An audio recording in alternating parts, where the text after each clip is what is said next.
நீங்க ஒரு செயல செய்யணும்னு சொல்லிட்டு ஸ்ட்ராங்கா ஆரம்பிக்கிறீங்க. அதுல உறுதியாவும் இருக்கிறீங்க. செஞ்சு ஆரம்பிச்சதுக்கு அப்புறமேட்டுக்கு, நீங்களே உங்கள வந்து டவுன் பண்ணிக்கிறீங்க. "இது நம்பளால முடியாது. நம்ப சக்திக்கும் ரொம்ப பெருசு. எதுக்கு இதெல்லாம் பண்ணிக்கிட்டு, அத அப்புறம் பார்த்துக்கலாம்." அப்படின்னும் இருக்கிற நாட்களும் இருக்கு.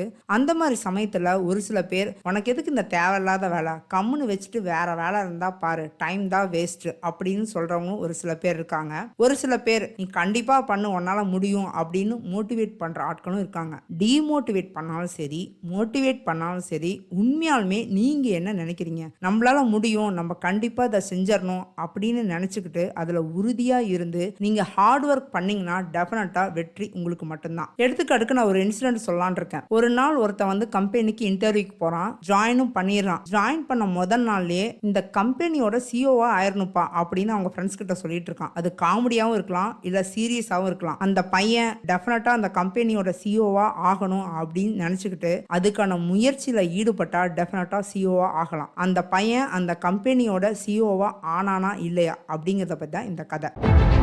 Let's welcome to Natasha motivation.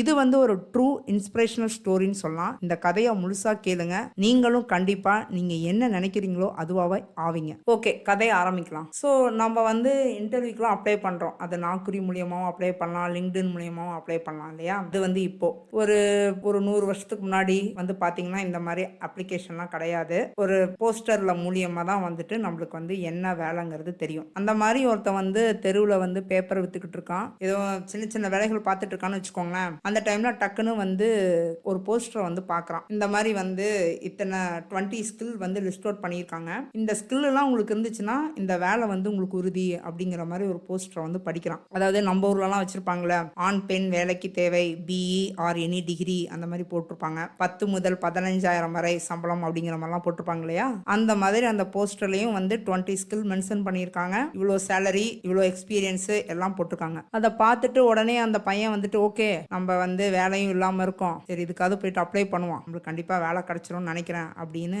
யோசிச்சுட்டு இருக்கான். பட் ஆனா அதுக்கு முன்னாடி ஒரு விஷயத்த வந்து அவன் யோசிக்கிறான். இன்டர்வியூக்கு போகணும். இன்டர்வியூக்கு போகணும்னா ப்ராப்பரா ஹேர் கட் பண்ணிட்டு போகணும். டிப் டாப்பா ட்ரெஸ் போட்டு போகணும். ஷூ போட்டு போகணும். பெல்ட் போட்டு போகணும். நீட்டான ட்ரெஸ்ஸும் நம்ம கிட்ட இல்ல. அது வாங்குறதுக்கும் காசும் இல்ல. ஷூவும் இல்ல. என்ன பண்றது? சரி, இப்போதைக்கு நம்ம யார்ட்டையாவது கடனோ இல்ல ஒரு வாடகைக்கோ வாங்கிட்டு போவோம் அப்படின்ட்டு அவனால முடிஞ்ச அளவுக்கு கொஞ்சமா காசு கொடுத்து ஏதோ ரொம்ப ஹையாவும் இல்லாம லோவாவும் இல்லாம சுமாரா இருக்கிற ஒரு ட்ரெஸ்ஸை வாடகைக்கு வாங்கிட்டு போட்டுட்டு இன்டர்வியூக்குள்ள போனோடனே நம்மளுக்கு தெரியும் இல்லையா, இன்டர்வியூக்கு போனாலே நம்ம மட்டும் போக மாட்டோம். ஒரு 20 பேர் 30 பேர் வந்திருப்பாங்க. அந்த 30 பேர்த்தெல்லாம் அந்த பையனும் ஒருத்தன். மற்றவங்களாம் பார்க்குறாங்க, என்னடா இவன் இப்படி இருக்கான்னு. இவனும் மற்றவங்கள பார்க்குறான், பயங்கர டிப் டாப்பா வந்திருக்காங்க, நம்மள பார்த்தா என்ன பண்ணுவாங்கன்னு தெரியல, சரி நம்மளுக்கு கிடைச்சிடும் அப்படின்னு ஓவர் கான்ஃபிடண்டா உட்காந்துருக்கான்னு வச்சுக்கோங்களேன். சரி, அதுக்கப்புறம் ஒருத்தரா கூட்டிட்டு இன்டர்வியூ பண்ணிட்டு இருக்காங்க.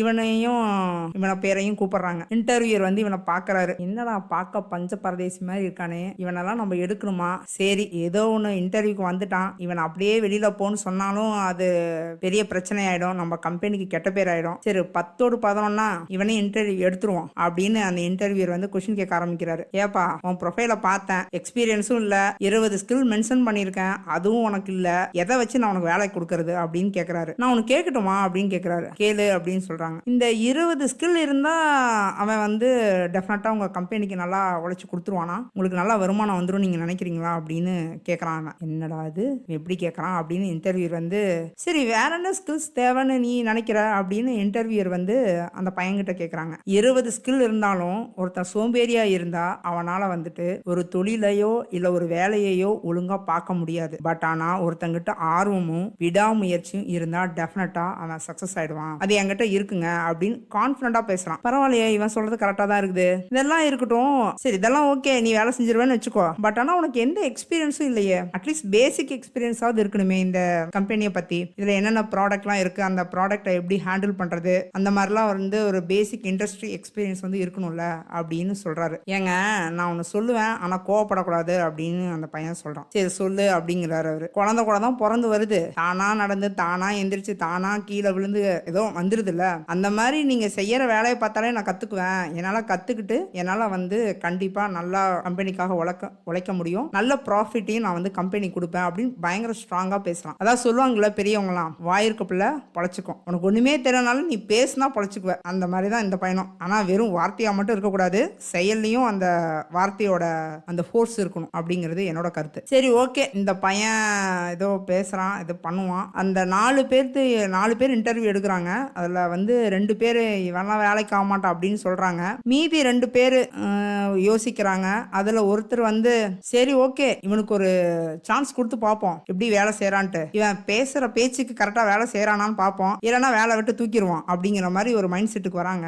இவனும் அந்த கம்பெனில ஜாயின் பண்ணிடுறான். நான் சொன்னேன்ல இந்த ஸ்டோரியோட பிகினிங்ல. வந்தவனே அவனோட ஆசை என்ன? இந்த கம்பெனியோட முதலாளி ஆகணும். சாப்பாட்டுக்கு வழி இல்ல, ட்ரெஸ் வாங்க காசு இல்ல.